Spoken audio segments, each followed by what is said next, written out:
pay transparency for a few years now has been the way that many states have been attempting to make the next step in legislating equal pay in the workplace. And a few states already have laws in place that require an employer to give perhaps a pay range for a job if a candidate asks for it. And now Connecticut and Colorado have put into place the next level of pay transparency laws, which actually requires that pay ranges for jobs be made known during the hiring process or promotional process, or even if just requested. But the difference with these laws is now that they're no longer just when requested. So for instance, in Connecticut now, when you hire a new employee, you're going to have to give the pay range. Definitely if the candidate asks for it during the hiring process, but for sure when you actually make the offer. So for instance, at hiring. So one way to do that is now, let's say, the offer letter.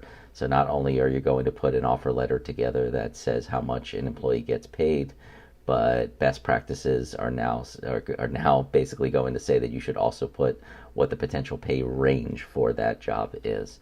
So there's a whole new set of burdens for employers in Connecticut and Colorado, but also keep in mind that if you hire remote workers and you hire them in either of those states, that actually these laws do affect you even if you don't technically do business in those states.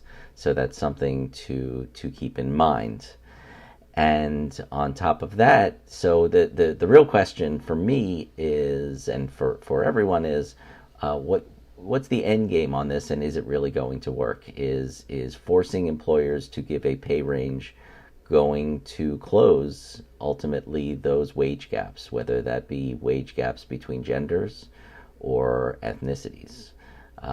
It's an open question. There have been various studies, various attempts to do things like this, and it doesn't necessarily work. On the other hand, it really hasn't been done that widely for us to know yet.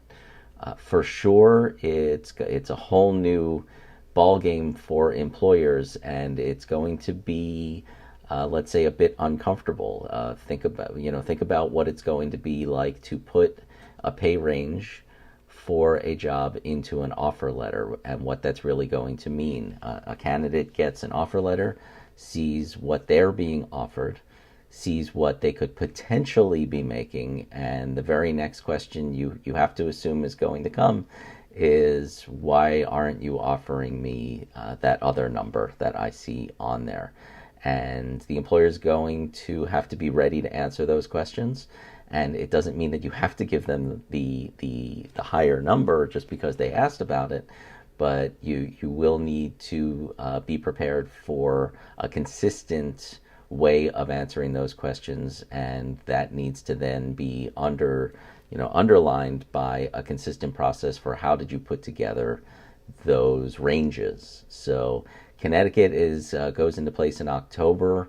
Colorado, this is already something that is now in place, and the state has recently given some more detailed guidelines on how to follow these. So especially for Connecticut, we need to start getting ready now.